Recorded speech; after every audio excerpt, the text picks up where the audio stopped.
Hello, everybody, and welcome to the Gaming Lounge podcast. This is Expedition 52, and I'm Sebastian, and as always, I'm joined by Dory. How's everything going, Dory? Avacha Pasatara. Nasa Vacha Pasatara. I got Go Blue from the fucking Flying Waters stuck in my goddamn head. They have like 1 hour loops, and it's like one of my most played tracks from that soundtrack. Goddamn, what a game! Both Seb and I have finished it at this point, so we'll be talking about that later. But also, the Midnight Walk came out, and Seb and I are both roughly in Chapter 5. I just finished Chapter 4. And I finally figured out what the fuck was going on with my laptop. So that's good.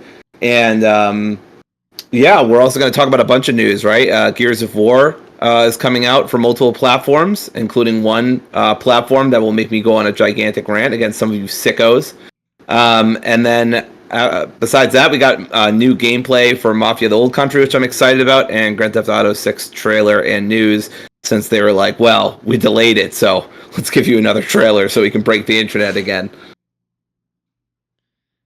All right, so let's start with Gears of War Reloaded, which was randomly announced this week. It just came out of nowhere. There was a rumor that there was a collection coming out. We even talked about it on the podcast. Right.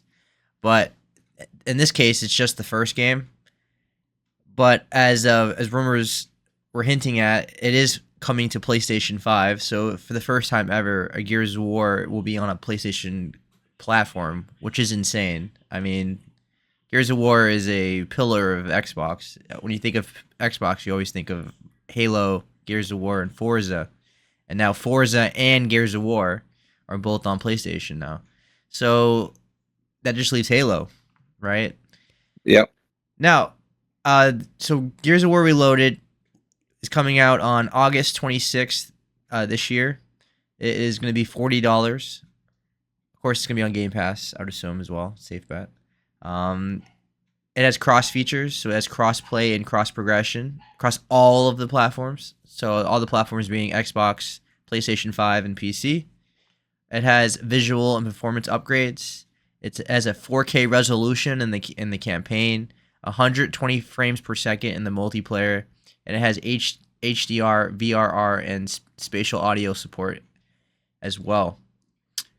So the content of this game is going to be the Gears of War Ultimate Edition campaign.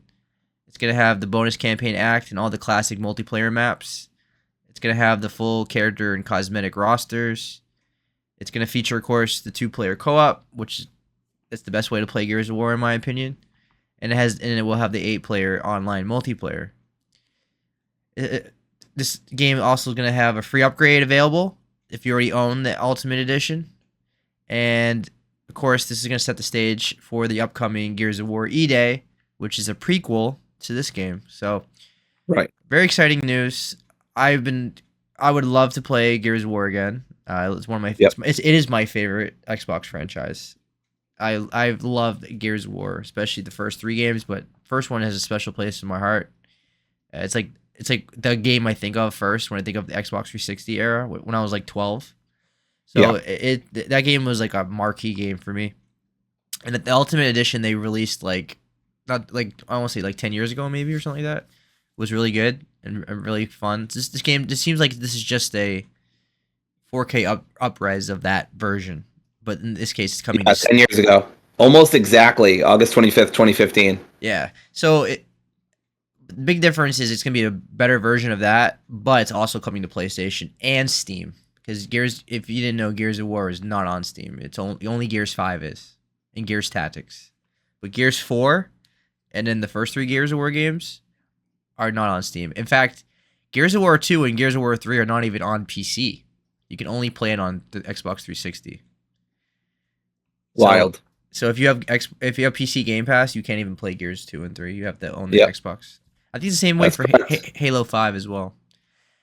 So hopefully this game gets supported and we get Gears 2 and Gears 3 with actual remasters because those games are never got a remastered as well. So if you play those on Game Pass on Xbox, it's the original games, which are fantastic games, by the way.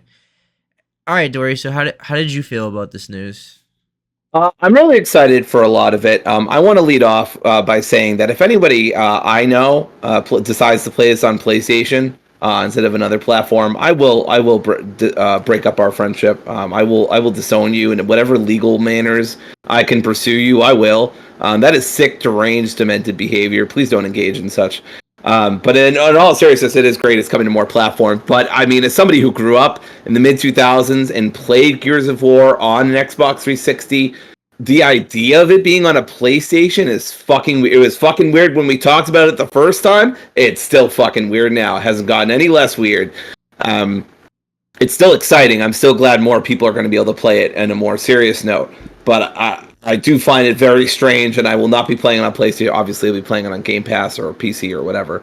But I'm really glad it's coming to more platforms. I have not played Gears since I originally played Gears, so it's been like 20 years or something. I hadn't even thought about Gears of War until I played Gears of War 4 and 5 a year ago. So that's kind of where I was at with the franchise. I remember really liking Gears of War 1. I don't think I ever followed up with 2 or 3, so I don't think I ever played those. I actually was under the mistaken assumption or belief that this was actually the trilogy, but I guess it's just the first one, which is fine. I'm all in. I'm definitely going to play this. Kim played this when she was in the she played this when it came out with her brother, and they did co-op, so she's looking to do some co-op with me. I think that'll be really fun. I don't really know how Kim's going to do, but I don't know how I'm going to do either. I will probably have better inherent reflexes just because of the genre, but I still won't know what buttons do what and whatnot, so I'll still be kind of fresh at first. But yeah, I'm really excited to play this. I said this to Seb earlier. Late August is looking packed. Gears of War Reloaded, Lost Soul Aside, and Metal Gear Solid Delta. And all three of those games are games I want.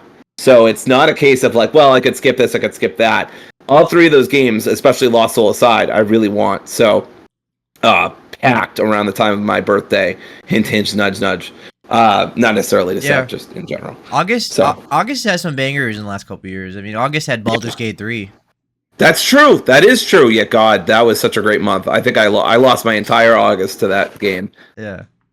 So yeah, but yeah, this is great news. I'm day one. It's coming to PC Game Pass, I presume. So I'm there day one. All right. So what's better, GOW or GOW? Yeah. I mean both. No, actually, I do really think God of War is better. Although, if you compare the original trilogy to the original trilogy, I know it's not a trilogy yet with the new one. So let's just say the original trilogy, GOW to the original trilogy. I mean, I'd still probably say God of War, but I think it'd be closer. But yeah. Yeah, I mean that's tough because Gears of War is my favorite PlayStation franchise, and God of War is my favorite PlayStation franchise. And Gears of War is my favorite Xbox franchise. So it's kind of right. Yeah, no, it's tough, and I'd have to go back and play both trilogies again. Honestly, well, Gears 2 and 3 for the first time, but at least Gears 1 for the second or third time or whatever it is. I couldn't even compare the two, I guess, because I mean they're so different. First of all, they're very different genres. I mean, one's a cover-based shooter, and one is an action. I mean, I would think that God of War 1 and 2 are so strong. God of War 3 is not as strong as the first two, I think, although God of War 3's beginning is the best. I think Gears of War gets progressively better each game. I think Gears 3 is the best one. So I don't know. I can't really say. They're just so different from each other. But either way, I love both. But it's a moot point because I'm gonna be playing this on Steam. So I'm excited for this 100%, and this is day one for me easily. All right, so let's move on to two Mafia news. All right, so Mafia, the Old Country is coming out on August 8th, as Dory talked about. August is stacked with games. Oh, shit, that's right. I didn't even mention Mafia, but yeah, well, that's early August, but yeah, that is in August, yep. And that's coming out on PlayStation 5, Xbox, PC via Steam, and NVIDIA GeForce Now. It takes place in the early 1900s, Sicily, my family. The game follows Enzo Favara's rise through Don Torrisi's crime family, emphasizing, of course, loyalty, honor, and obedience, as you expect from a Mafia game. It's a linear, narrative-driven experience, focusing on the story. It's deep storytelling. It's high-intensity action. It's like Grand Theft Auto, and it's moving away from the open world elements. So this one is more linear. The first couple games they're open world, but they were not like gigantic games. So the story structure was still largely linear. But the big news for me as well was that it's priced at $50. So that's good. So in an age where games are now $80, this game is only $50 at full price. And the deluxe edition is $60. And the deluxe edition gives you unique weapons, outfits, vehicles, and digital bonuses, such as the original score and art book. There's a pre-order bonus. You get like a Soldado pack where you get an outfit and a charm. And of course, this is developed using Unreal Engine 5, the engine that Dory never has problems with. And I've never had a problem with it in my life. It's offering like a more period focused game where it's like early 1900s. So there's a big difference because the other games are like in the 40s, I think, or 50s. And then they think the third one was in the 60s. But either way, this one being the early 1900s. You usually don't get a lot of games in the early 1900s. Like the only game I can think of is Red Dead Redemption, which is also the same company that publishes it. You know what I mean? So it takes two. So I'm really excited for this game. I really like the Mafia games. I think the gameplay, even here, still like has its issues. Like it looks like a typical third-person action game, but the gameplay was never the best in these games. But like they're still pretty good. They're good enough but the storytelling is so strong that it doesn't matter. Like you'll be so invested in the characters and the storytelling. The gameplay doesn't have to be incredible. So I strongly recommend the series. Just be mindful. They're not like Last of Us Part 2 or anything like that. The gameplay is not the greatest.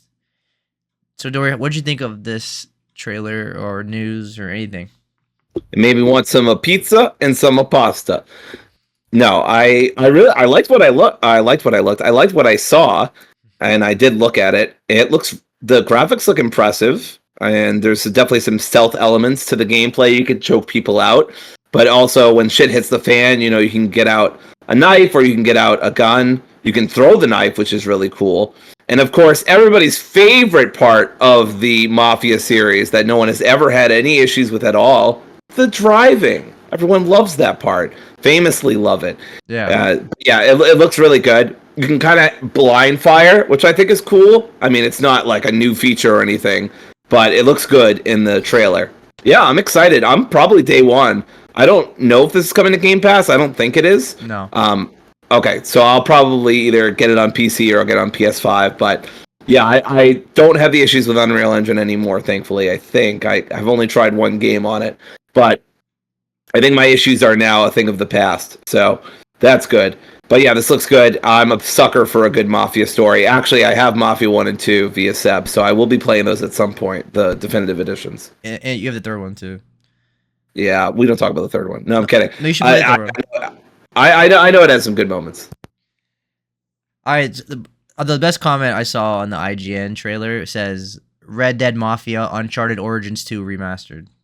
Yes, I saw that as well. Thank you for bringing that up. That pretty much sums it up. Comment. That's what the gameplay looked like to me, and that's absolutely pretty awesome to me though, because I love all those games, and that's my favorite genre. This is my favorite genre, third-person action games. So this is up my alley, 100%. I'm day one easily. Yeah, I'm probably day one as well. The gameplay looks good. It definitely looks improved. It might have some issues possibly, but obviously the main thing that jumps out at me is the graphics look incredible.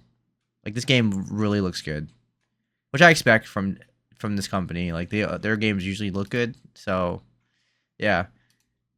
All right, moving on to the Grand Theft Auto 6 trailer and news. Well, first of all, The fact that we got a GTA 6 and a Mafia trailer and news in the same week is insane. I mean, I know it's the same company publishing them, of course, but it was still insane to see that. As we talked about, Grand Theft Auto 6, it was officially delayed to May 26th next year. After falling out of its fall 2025 window.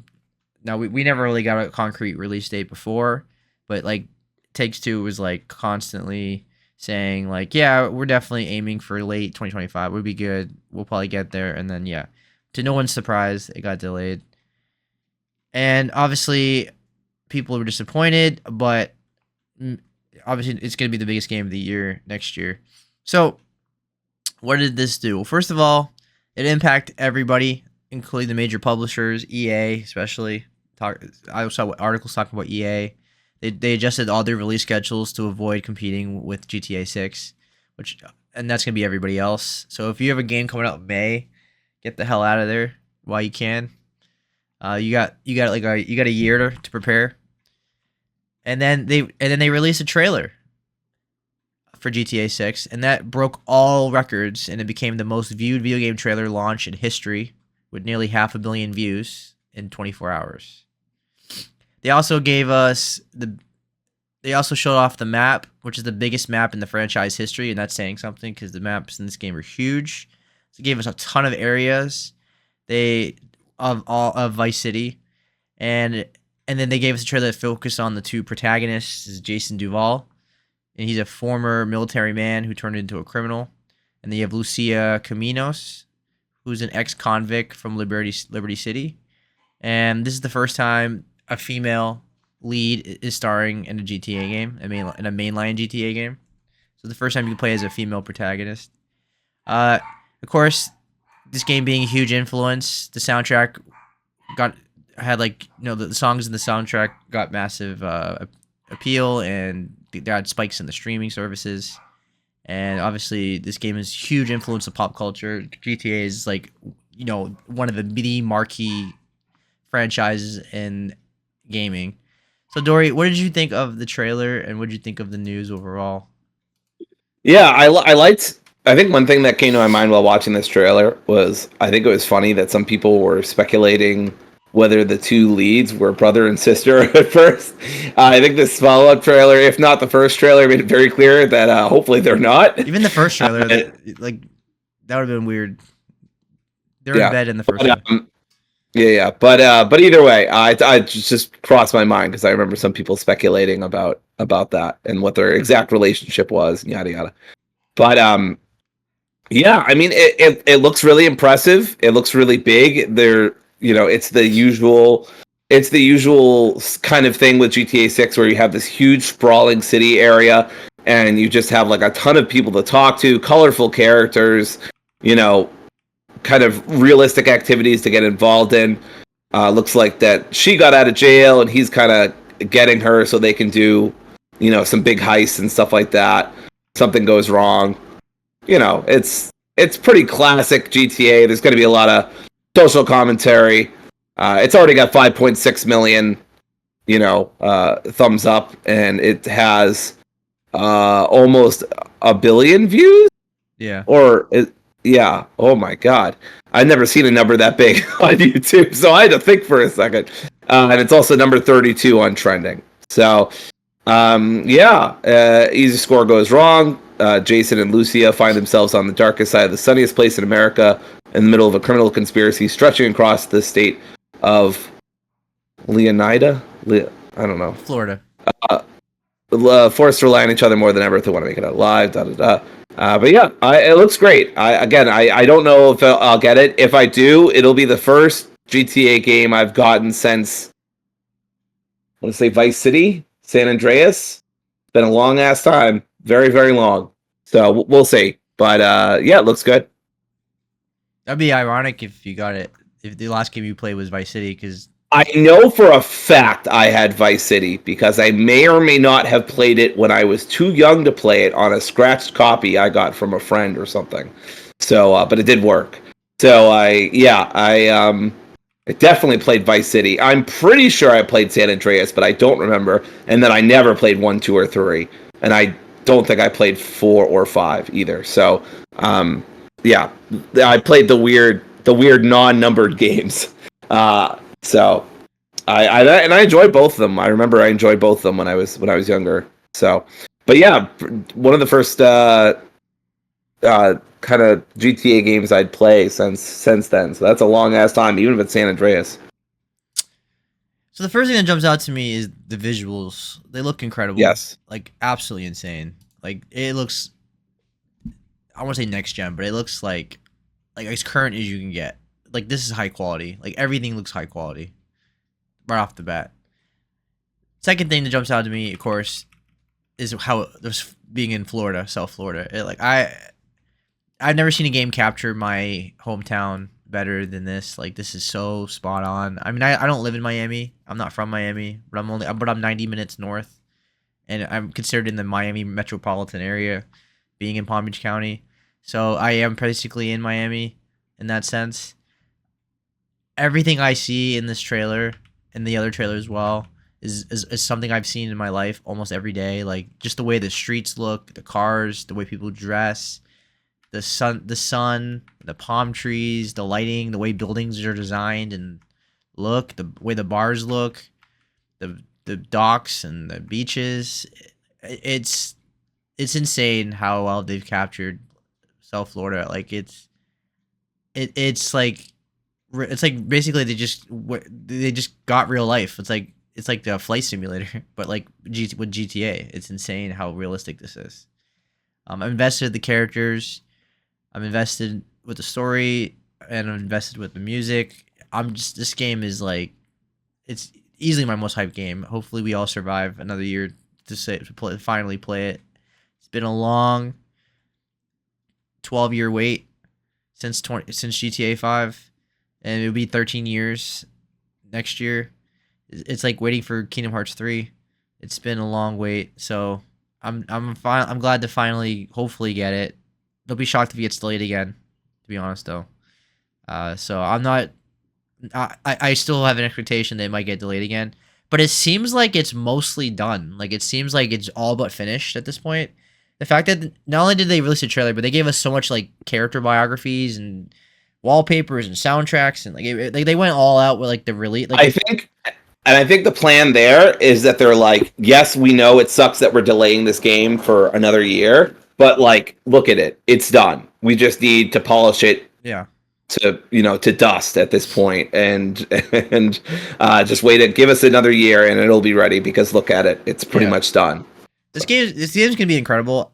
My only question is, have they improved the gameplay? Because if there's one blemish with GTA 5 and any rest of the GTA games for that matter, is the gameplay has largely stayed the same for like 20 years, and it's not like horrible, but it's definitely a step down from like other modern third-person shooters. So that they finally improved the gameplay. But other than that, yeah, this game looks like a masterpiece probably, or at least an incredible, like a great game. It's my most anticipated game for this year. So obviously, since it's delayed, now next year's most anticipated game. I'm beyond day one. I'm like, I'm ready to pre-order now. Of course, I have to wait for the PC version. I don't know. They didn't say if the PC version is coming out the same day still, because that would be maybe this extra like year gives them time to do the PC version at the same time as the console version. But if that's the case, then I'll probably just get it on PS5 or something, and then rebuy it later. But I just hope this game isn't $100.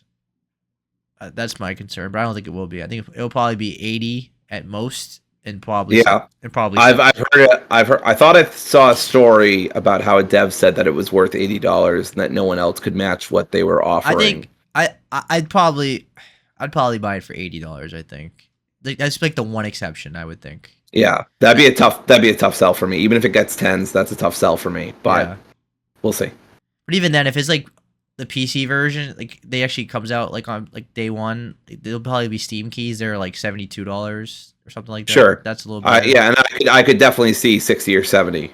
So yeah, but that's like the one exception I would pay $80 for it. Not Mario Kart or something like, because GTA lasts for years, like online and everything too. Yeah, I mean GTA Online is still going. I still see clips of it online. I mean, Yeah, it's still very popular. yeah. All right, so let's move on to our spotlights, which are going to be Clair Obscur Expedition 33 and the Midnight Walk. So this topic is going to be a spoiler cast, but like it's mostly the ending, like an analysis of the ending, because we talked about our thoughts on the overall game, and I don't see the point of like just repeating ourselves. So this is mainly the how the story wrapped itself up, how it closed. Did it do a good job? So this is a spoiler, so spoiler cast. So if you don't want to listen to this and you haven't beat the game yet, definitely do not watch this and come back later. Obviously, we have thumbnails, so click on the thumbnail and skip to the next topic, because this game is really worth playing, and you do not get the ending spoiled for you. All right. No, this is your last warning. So now we're gonna talk about it. All right. So obviously, Clair Obscur Expedition 33 is probably our game of the year so far. Like Yeah. we both Unless another game comes by and absolutely changes / wrecks my life like this game does, I sincerely doubt anything's gonna beat it. We don't know anything coming out in the second half of the year, but it just seems like it's. I don't see anything else reaching this level. Like I don't know what else is there that's like has the potential to be masterpiece level. Like this game, because this game always felt like it was going to be high quality. There was something about it that always just screamed like it was going to be really good. Absolutely. And I don't see that from other games right now. Maybe Metroid Prime, but like I don't know if that'd be my game of the year. But anyway, either way, this game was incredible. I don't think it's a 10 out of 10, but it's the closest to a 10 out of 10 than any other game I played this year so far. Yeah, I think I was at, I mean, like 4.75 out of 5 or 9.5 out of 10 kind of vibes from it. Like there's like little tiny things that I think hold it back from being there. And there's like one major thing which I don't like, that they don't have save points between the phases of the major bosses. Yeah. But other than that, I don't have any like major criticisms of the game. Yeah, my three things were the performance issues. There was like frame rate drops, and sometimes the character models and pop-ins, like the character models and the environments would have pop-ins, and some issues are here and there with that kind of stuff. The checkpoints, as you talked about with the bosses, were annoying, and I thought the parrying and like the dodging was very the timing was just way too tricky to get used to, and it got a little frustrating at times. Not enough where I would consider it a con, but definitely something that would keep it from being like 10 out of 10. But the main thing for me was the performance issues. Even then, I was still getting over 60 frames per second easily. It was like 60, 70, 60, 80, 90, 160. It was just all over the place. Anyway, let's talk about the ending. So the ending ends with two endings that you get to choose. And Seb and I really appreciate our audiences. So we actually both did different endings, specifically, and not for any other reason, because we really wanted you to get the full scoop. Not because one of us, stupidly, picked a bad ending and then regretted it about a day later. And that didn't happen. We just really care about y'all, and so we picked both endings. So let me give you an overview of both endings. So first of all, you have Alicia's ending, which basically she embraces the canvas, and she chooses to remain in the canvas. And that canvas is a world shaped by grief. Obviously, it's about Verso, her brother. Her mom used her powers, using his soul to keep the canvas going. So all the characters are like living off his being, his spiritual energy. And when you pick the Alicia path, she chooses to rebuild the city of Lumiere, and she revives all the people, including all the characters that died in our game. And she chooses to live in like this comforting, beautiful reality where like everybody's alive. They're going to performance, and they're all enjoying each other's company. And all of a sudden, Verso comes on stage, and he's playing the piano because obviously that was his thing. He wanted to get into music. And then it shifts into like this dark, eerie atmosphere where people's faces start getting deformed, and Verso looks miserable. and it seems like it hints at the cycle continuing of like Alicia slash Alicia like going down the same path as her mom, right? And it gave us like a dark, eerie ending there. Now the other hand, Verso's ending was when you end the canvas, like he gives up. He finally gives up his soul. Like he gets to live in peace. Like he essentially dies. Like his remaining power dies, and the canvas gets destroyed, which dismantles the entire illusion of everything. And all the characters that we played as in the whole game all die because they were never real to begin with. And this forces Alicia to go back to her reality, which obviously is a tough reality for her. She has a deformed face. She got burned, and those will never heal. Her family didn't treat her very well, and she has to live with those scars, literally, for the rest of her life. But she also has to live with the fact that the people that she knew, living as a person, right, when she was reborn as Mael, like she'll forever remember these people that died. They were never real to begin with, but she has to live with the grief that they're dead, they're gone forever as well. And this ending was more about like moving on and overcoming your grief and the healing from that. The family hopefully coming together and be able to have a happier life together, and they learn from their mistakes. And it ends with them looking at the grave of Verso with the family gathered around the grave, and then all the characters that we knew in the game waving at her and then disappearing as well. So Dory got the Alicia ending. I got the Verso ending. Now, in my opinion, I view the Verso ending as more of the canon ending, but I do appreciate that it's ambiguous enough where like both endings are bittersweet. I think. Well, I'll say this: the Verso ending is more not so much happy; it's bittersweet. While I think the Alicia path is more like eerie.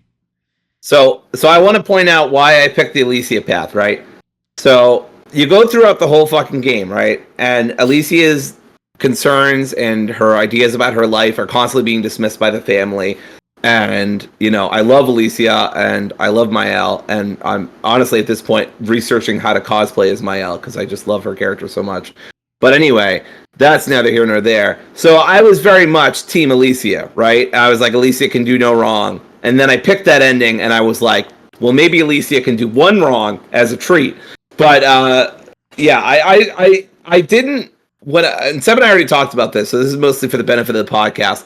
But when I picked that, I didn't realize that Verso was basically the painting or canvas was using Verso's soul to continue. I didn't understand that. So if I had picked up on that, it would have been an immediate no for me. Like I wouldn't have been willing to do that. But I didn't know that / understand that or pick up on it, whatever.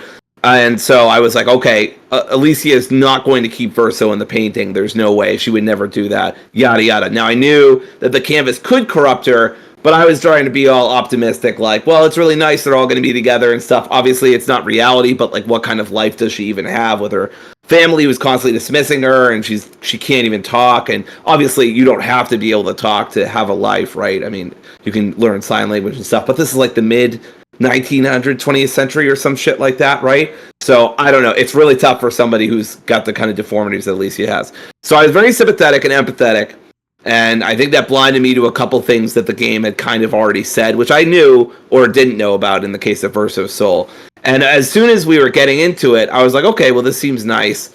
And then, yeah, like Seb says, it kind of hits the Uno reverse card, and you're kind of like, not the good ending. Got it. Not the good ending. Okay. And again, I looked at the Verso ending online because to get the other ending, you have to go back and you have to beat Renoir again. And fuck that, I'm not doing that. I mean, I beat him in 3 tries, but I wasn't going to go back just to see an ending that I could see on YouTube. So I went on YouTube. I liked the Verso ending a lot, and I do agree. A lot of it's about grief and acceptance and coming together and healing and stuff like that. And just beautiful stuff. I mean, just the writing is incredible. It pretty much is a 5 out of 5. But, like, little tiny things and one major thing kind of hold it back. But, I mean, by the end of the game, I was like, this is pretty much a masterpiece. Like, if somebody said this was a 5 out of 5 game to me, I would not disagree. Like, I wouldn't put up a big fight about it. But if somebody also said, like, if somebody else said like, well, this is like almost a 5 out of 5, I'd be like, yeah, I get that too. So Sure. yeah, it's an incredible game. My rating system is a bit different because like it's not a 10 out of 10 for me, but it is a 5 out of 5. Like if I was if I was in like 5 stars, like a 5-star game doesn't mean it's like perfect. Sure. It just means it's like the flaws are nitpicks. Yeah.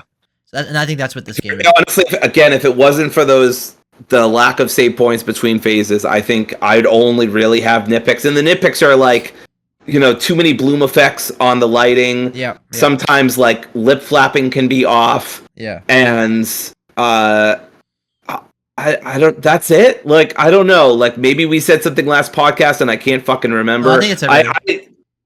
Yeah. I mean, I didn't see much that was wrong with the game in any major way. The characters are beautiful. I mean, I went on and on about it last time, very briefly, actually. Ironically, I mean, like you'd expect me to go on for a long time, and I can. But like, Seb had said a lot of what I already had to say. But yeah, I mean, the combat's so good. We didn't even get into like the combat. Not that we have to, but the combat system of Pictos and Luminas and the point system and stuff like that. Like that all works beautifully. It's a little like there's a learning curve. But once you get it, and I think it's honestly not that bad, maybe a first couple hours, I mean, you really get it. And, I did have to turn it down to story, I think, for a couple of optional fights. I beat the game in like 27 hours, and I think it took Seb 46. So he spent like 20 more hours. I'm sure Seb did a lot of optional bosses that I didn't, because I really mainlined it. Not because I didn't care about the game, but because either I wasn't running into optional stuff, didn't see it, or was like, the main story is so compelling, I just want to do it. So that's where I ended up. But yeah, go ahead. Yeah, I think that my biggest issues with the game were all gameplay focused. So story wise, it was a master. Like it was perfect. Yeah, I think the story was really good. It was really captivating. It was very thought provoking. Really, it was like because I like that there's a actual debate between what ending's better, or what works better, the themes of it, and all that. Because like the themes in this game, of course, are like grief and denial, right? Because the whole canvas is a symbol of the family not letting go of Verso, especially the mom, because obviously the father comes off as the main villain for most of the game, and we think he's the villain, but it turns out at the end that he's not really the villain at all. He just wanted his family out of the canvas and they can be able to move on with their lives. He was just trying to get his family to get out of there. I guess he could have been a little more like direct and just said straight up like, guys, there's people in my family's trapped in the painting. Let's get them out of there. He was always kind of like. I think people would think he was fucking crazy. I know, though, right? No, I know. Yeah. But he was always kind of. I would say he was a bit cryptic, like a little too much. You could have been a little more direct, not like too direct, but like. Oh, and I mean, they get on Verso's ass too, because he could have fucking said something too. Yeah, but I like the concept of this game in terms of like the canvas being like a sanctuary, an emotional sanctuary for Alicia, where like it's her escape from reality. And I like the debate whether is that healthy for somebody that like lives in a house where like she's lonely, like because if the family is wealthy. But that makes her feel even more isolated because she's not near anybody. Like seems like the mansion is far away, maybe like at the countryside or something. Her family doesn't really bother with her. She's deformed. She has a deformed face. She's lonely. And the best relationships she ever had were these fictional people. Is living in the canvas permanently the best solution for her? Or is it healthier for her to live in reality and move on and learn how to deal with her reality? And that I really like that debate. Dory, how did you feel about that? Like, I know it's a deep conversation, but you like philosophy. No, for sure. Yeah, I mean, it's not like I have my master's in it or whatever. But yeah, I mean, I just love the questions that this game really asked about identity and about disability and marginalization and family. And, I think that's another reason I loved Alicia so much is she didn't like her family because they weren't treating her right. So she was trying to find another family in the canvas. And I'm such a sucker for the found family trope. I mean, member of LGBT over here. So, and it's just like a thing that really resonates with me. Not that it has to, right? If you're in that community, but for me at least, it's something that it's a real weak spot for me. And I really loved that Alicia found that. But on the other hand, yeah, I mean, it can't go too far, and you can kind of bury your head in the sand and not think about things and not confront them. I have dealt with grief and with losing friends and family members and stuff like that. And, obviously, everyone had a very scary time, a few years ago now, a little more than a few years ago. And it's really tough to go through that and to kind of see the world in the same way and to kind of keep yourself grounded and think like, oh, well, if you're not convinced your family is going to have your back on that, then it's easy to fall into the trap of like, well, all these people that aren't real, but that I love and love me are good enough. They're what I want. And I mean, the part where Verso says, I don't know if have you seen the Alicia ending online? Yeah. The part where Verso says, I don't want this life, it's fucking haunting. I can't. Yeah. He looks so and I'm like, so at that point I was like, well, there's no way that Alicia does that. Well, narrator voice. Yeah, I mean, that raises a big question too. Is like, would if you knew your brother's soul was suffering for your own happiness, would you still continue to do that? Because she's she's totally content with Verso just being trapped forever. Yeah, I think it's also important to note that Alicia is 16, right? I mean, she's not particularly she's old enough to know some amount of morality and lines therein, but she's still a child, right? She's still a kid in a very important way. Honestly, I still think when you're in your late teen years and even to some extent early 20s, you're still kind of emerging as an adult. But regardless, I mean, there is an extent to which I do kind of sympathize. I'm not going to say I agree, but I sympathize with her father that she doesn't really know what's best for her because she is choosing, this horrible kind of trap of grief and misery dressed up as happiness and contentment and being surrounded by community, which is a good thing, but it's not a good thing if you're just using it as a crutch and you're not able to stand on your own 2 feet. I do like the Verso ending. I think it's very hopeful about the future.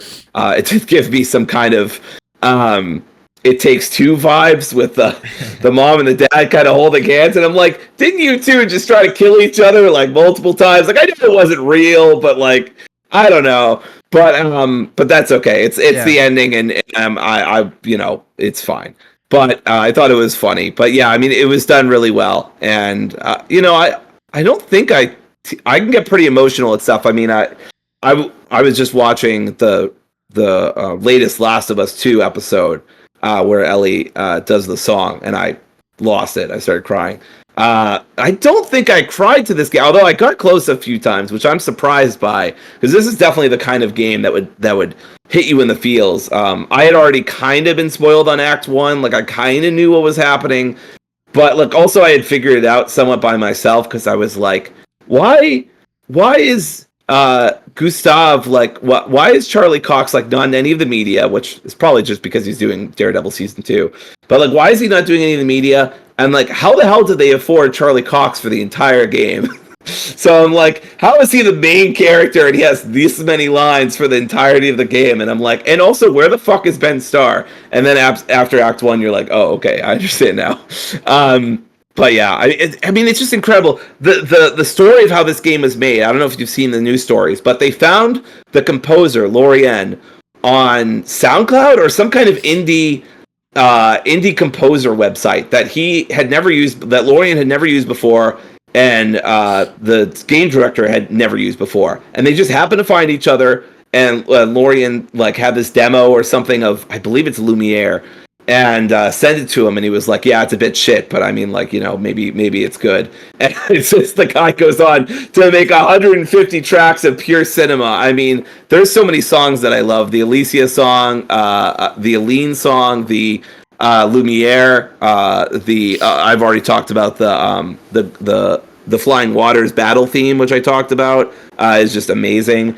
The ending of the game also has these rock tracks that fucking slap. Like they hit so hard because the whole game is just orchestra, a little bit of techno for Monaco, a little bit of jazz, but then orchestra. And then right at the end, you've got this dude screaming his head off and he's like, Clair Obscur. And it's just I don't know. I know this is about the endings, but it's just like I gotta gush about this game a little bit more because I didn't really get a chance last week, but it's just incredible the way that this game has been made. It deserves all the rewards and all of the awards. So I hope that the Game Awards are kind to them. Not that even if they got 0, it wouldn't really matter. It doesn't take away from anything, but they deserve that recognition, and I'm sure they're going to get lots of it. They've already gotten 1 award, I think, for like PlayStation Game of the Month or some shit. So, like, they're gonna be buried in awards. Best RPG, best soundtrack. They better be best soundtrack. If they're not best soundtrack, whoever's starting that riot, I'm grabbing my pitchfork and torches. I'm joining you. But yeah, I mean, this was an incredible experience, and it's honestly one of the best video games I've ever played. It probably will go in my favorites. Definitely top 20. I don't know about top 10, but like definitely top 20. It's just an incredible experience, and my favorite character of the year, probably one of my favorite characters in a long time. Just how well she's portrayed by Jennifer English, the sassiness, but also like the lines where she's like, reality's depressing. But anyway, yeah, there's so much to talk about with these endings, and they were done really, really well. I think it was one of the first times that I really felt like I wasn't completely happy with either ending, but in a way that really felt justified. Like narratively, it felt justified that neither ending was super satisfying in a way, right? I think Verso is the more satisfying ending. But even then, it's sad as fuck, right? Because everybody in the fucking canvas is dead, right? So there's still, like you said, the bittersweetness. So anyway, I could talk about this game forever and ever and ever, but I will stop there. Yeah, the endings remind me of Silent Hill 2, which I said in the Discord. And I think this game is on the same level as Silent Hill 2's storytelling about grief and how to handle it. And I think this game did an incredible job with that. It is one of the best stories ever done in a game. It's only done by 30 people, which is insane. Yeah. Never mind the music being best of the year easily. But yeah, and contrary to what some people think, by the way, most of the people in there are not ex-Ubisoft devs. There's like 3 ex-Ubisoft devs, maybe. The game director and a couple other people. The lead writer he found off Reddit. Like a lot of the people there are junior devs. Like they're not people from Ubisoft or whatever, right? And so it's just incredible. I think they took 3 or 4 years, and I'm just astonished that they were able to pull this off. Like, there's a lot of behind the scenes stuff online. There's a lot of interviews. Andy Serkis is a fucking treat, and he's so good in those interviews. But one thing that I really loved is he was like, they were talking about his childhood and the actors he loved when he was growing up, and he was like, I wanted to be a painter when I grew up. And I was like, what are the odds that Andy Serkis playing his character I wanted to be a painter? So yeah, it's nuts. The story of how this game came together is in of itself an insane RPG. Yeah. So to wrap it up, I appreciate the realism of this game, even though it's very fantasy. I appreciate that the ending for Verso is bittersweet, because in real life, you don't just overcome years of grief and abuse and neglect and family issues overnight. It would have been unrealistic if it was a super happy ending. Everybody just like was celebrating, and life doesn't work that way. But I like that it was optimistic enough where like there's a chance the family can come together. There's a chance that Alicia can move on and live a more normal life, or at least like she can find some comfort and acceptance and that kind of thing. I appreciated that. I do think the Alicia ending it just felt like the bad ending, mainly because the way they was portrayed. It just felt like in Silent Hill 2 where James sticks with Maria and he wants to have a relationship with her, and then she starts coughing, and then she's just going down the same cycle, the same path again. It just felt like Alicia was about to become the paintress of that canvas again. Of like not her, like she's becoming her mom, be the paintress. Because at the end of the day, the paintress was the main villain. Even though at first, at the end of Act 2, the paintress does not come off as the main villain. It turns out that at the end of the day, the mom was holding everybody in. She was the one. Yeah, I think they set this up brilliantly too. I knew this line was going to come into play, but one of the earliest lines in the game from Mael is she's like, "Doesn't it seem like the paintress is sad? Like she's stuck in this cycle with us, right?" And I was like, I gotta fucking file that away. Like that seems like a really important throwaway line that she's just saying out of nowhere. Yeah, and as we're saying this on a gaming podcast, the whole game feels like meta commentary on gaming, like people like dealing with grief and like issues in their real world in their life, and they use video games as escapism, and they like play video games for like 15 hours a day or something like that. Is that healthy for someone? Like they meet, they have relationships and they have friends and they're online a lot. Is that healthy for somebody to live in that world? Right? It feels very meta to me.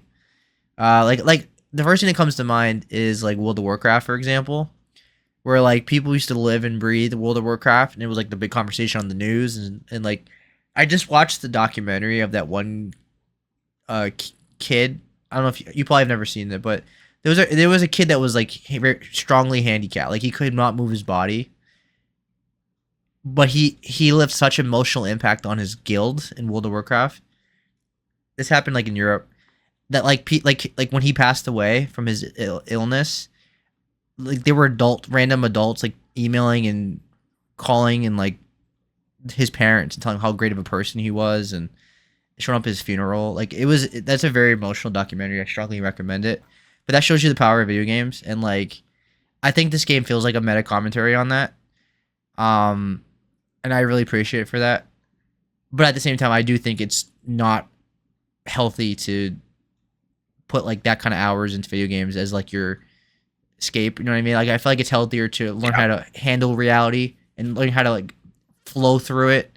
Learn how to have strategies to handle our issues we have in life, that kind of thing. I don't think video games just being like 15 hours a day escapism is not healthy. I think, but ultimately that's how I view my Alicia's ending. Is that it feels like you're relying on just gaming to like escape from everything for a month, for hours and hours and hours, not taking care of yourself. Like you just like, you know what I mean? Like just instead of like learning how to let go and moving on and slowly healing instead of just like living this fake reality.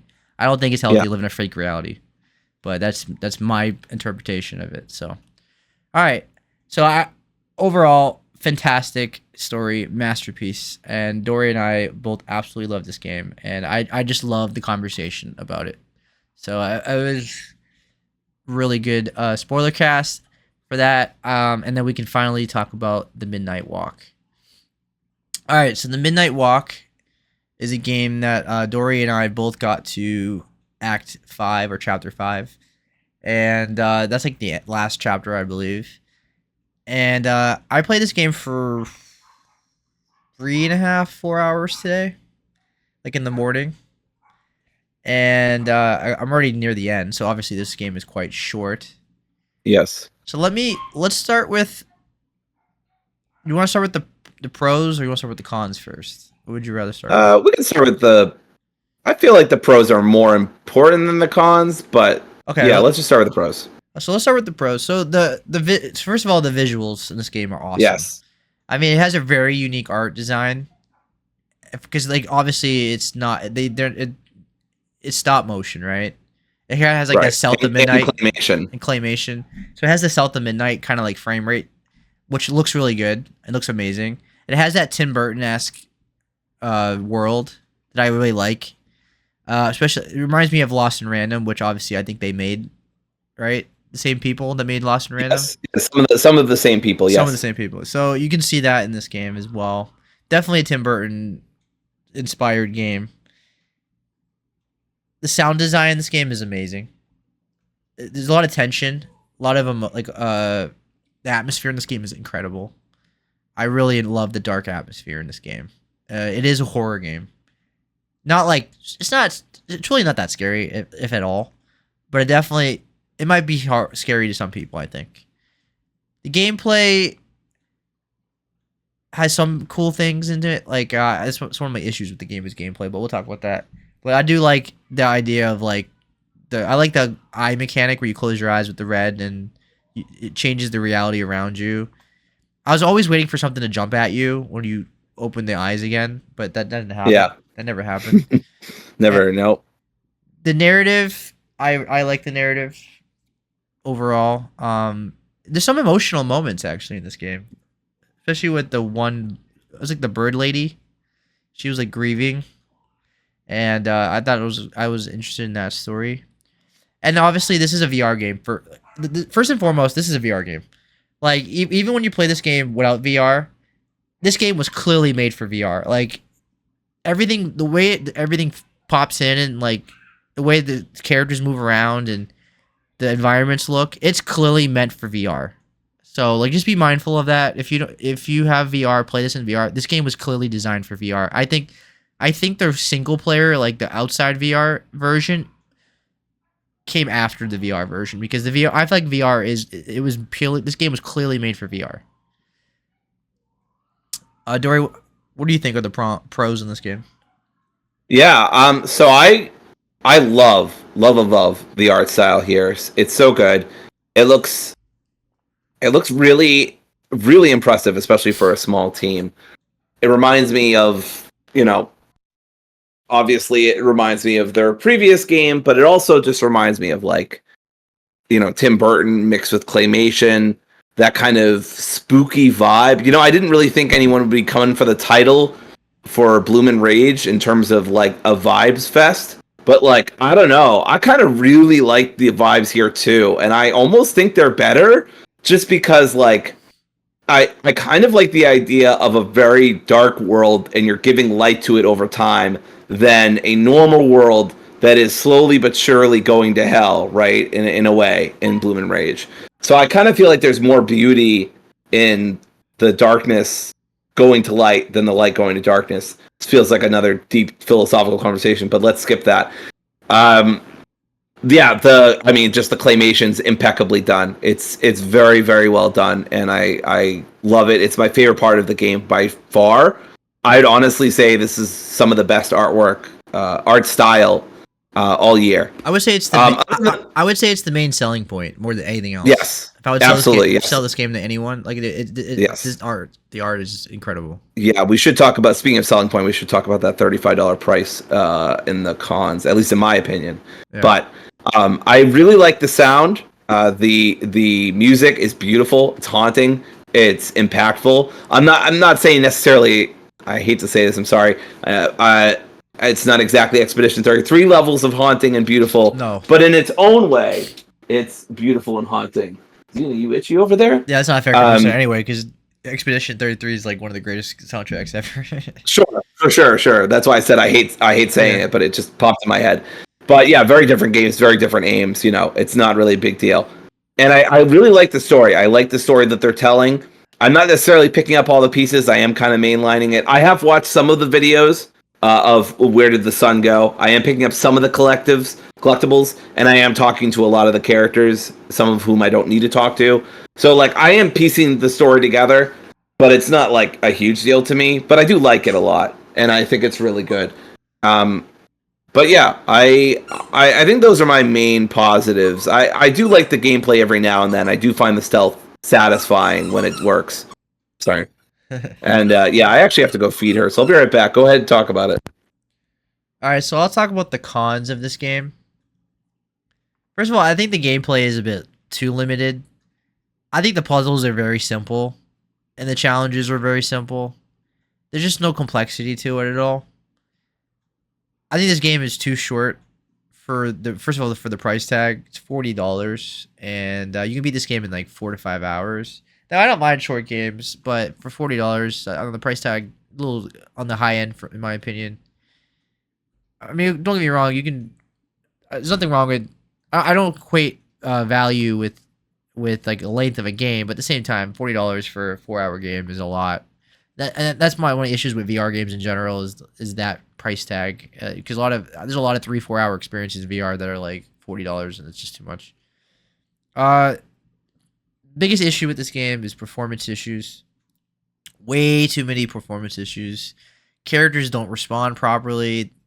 What was the character's name? Potboy, I think his name is. Yeah, that's my other favorite thing about the game. Pop Boy is fucking adorable. But yeah, go ahead. Yeah, he's adorable, but he doesn't follow directions. He glitches. He does the performance. His pathing is not very good sometimes. Sometimes he will not go to something at all, or he'll get stuck up on geometry. That happens to enemies too sometimes. Sometimes enemies will get stuck on geometry or like the gaming environment, and you'll just have to run up to them and get one-shotted because you can't go past them. That's the biggest problem with this game is the performance issues. Like, it almost breaks the immersion because there's so many performance issues. There's gonna be times where you have to exit out of the game and go back in just to fix things. Characters don't follow where you want them to go. The enemies get stuck. I haven't had any like pop-ins or anything, but like it's just like the way the characters act, because it seems like I've definitely had some pop-ins. Yeah, that's been my major issue actually. Was sometimes you'll go from one scene to another, and like for a split second, it does like the environment's just not there, and then boom, like it'll pop in. Yeah, I haven't seen anything like that that's been jarring to me, but it's more like it seems like because everything's like stop motion and like in a certain frame rate, it confuses the game and just seems like it just has issues loading in properly, and the performance is like the biggest problem with this game, and I think that's why this game has suffered in reviews. Not that it got bad reviews. I think a 79. Really good. That's a good score. But I'm just saying, like, this game could have been better if they fixed that. And I already talked about the price being $40 is too much for a 4 or 5 hour game. And I said there's an issue with VR games in general. Is like there's a lot of VR games that are like $40 for 3 to 4 hour experiences. Because like I said, this game is definitely made for VR. Like, this is a VR game. And then the regular non-VR gameplay, it seems like it was made after the fact, because everything the way this game designed screams VR game. I don't know if you picked up on that, but it struck me as a VR game first and foremost. I would strongly recommend you play this in VR if you have that a headset to do that. The gameplay, I have issues with the gameplay. I wish there was some combat. I think the stealth in this game is very finicky. Like, I don't know how some of these enemies see me. Because I also feel like that, and I'm usually not super good at stealth, so I thought maybe it was me. Nope. But enemies will sometimes just turn around, and even though you're crouched or whatever, like the Mulgrim fight, I didn't understand how to do that. I had to look up a guide, and apparently you're supposed to go counterclockwise, and I got it on the first try after I knew that. But the game doesn't give you any kind of hint, and I was like, well, these lights are the closest, so it makes sense to me to start these first. But every time I did, no matter where I went, and you really got to like push yourself up against certain cover or debris to get like the darkness enveloped, because if you don't, they just see you and they just instantly even then they still see you somehow. Like it was so finicky, the stealth in this game. It definitely is a huge con, because it's like the main core of this game. It is stealth, and it's not great, to be honest with you. I felt like that was a big problem, and I wish there was some combat. Like, when we first saw the game revealed, we thought that's what bothers me. There could be combat. Like, it looked like it was a stealth action game because you have a gun. Like, there are FPS elements, but your gun just does jack shit. Like, it doesn't do anything. And you do get an achievement for shooting a grinner. I actually did shoot a grinner, and the achievement's called Face Your Fear. But I was like, Kingdom Hearts 3? But anyway, so you can shoot the creatures, but it doesn't do anything. I think maybe it stuns them for a second. It doesn't do anything. It's just for solving puzzles, really. Yeah, that's what I was gonna say. Like, when we saw the game for the first time, we thought like, oh, it's cool. It has first-person shooter combat, but no, all your gun does is just light up candles that are in a distance, and that's it. So like, it's purely a stealth game, and I already have said before, I don't care for horror games that are stealth based. But even then, I know a good stealth game, and I played plenty of stealth games, and I'm not bad at stealth games. But I can tell you this game has issues with the stealth. It ties into what I said earlier about the character models moving and the finicky nature of the animation. They probably see you because the way they're probably clipping through the environment. They're probably seeing through the walls or whatever. It's not great. I already talked about the length. Dory, how do you feel about the length? I'm fine with it. It's an indie. If we hadn't split it, I would be a little more critical of the length. As it is, $35. That's too long for how long it is. That's what I said. It's $40, and it's only 35 because it's on sale right now, and yes, that's too much. And 7 I split it, so it was like 17, 18, and that for me, this game is like $20. This is a $20 game. That's better. And somehow it's been blown up to be 40 because it's VR, and I think that sucks. I just think that makes it a lot less accessible. A lot fewer people are going to be playing this because it's $40 instead of 20. And I think that's a shame because there's a lot of really good creativity going on here. Yeah, that's the thing as well with price tag. Like, I don't like to equate value with like how long a game is, but at the same time, if you're an indie studio or a AA studio and you don't have a big IP, you're trying to make it in the industry, you can price yourself out of success. Because a lot of people will be like, I don't want to spend $40 on this game. I don't know what this is, that kind of thing. I feel like a $20 price tag would have worked way better for them. But whatever. All right. This game is very, very linear. Now, I'm not saying that's a bad thing, but just be mindful that this game has 0 replay value. You play it once and it'd be over. So just be mindful of that as well, especially when you buy it for $40. So overall, I think this game suffers from the gameplay. Obviously, video games, it's a video game, so gameplay is king. And that's where it hurts the game for me. So it feels like a 7 out of 10 for me, which is kind of lines up with reviews.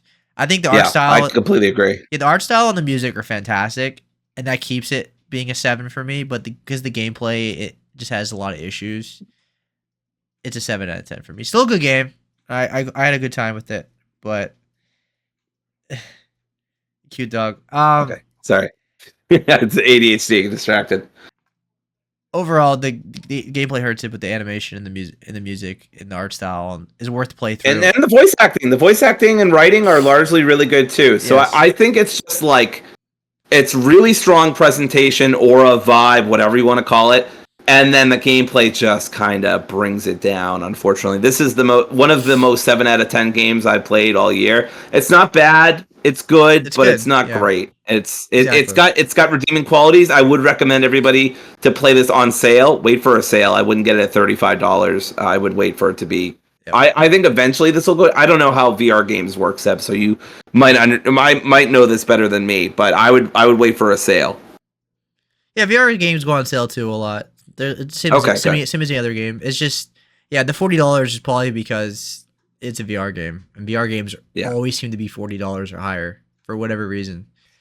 I also was a little disappointed by a little small thing, which is that every time I open up one of those coffins in Chapter 3, I kept expecting there to be like a doorway to something, or like you to go in through something, but it was always like an enemy or something that you were picking up.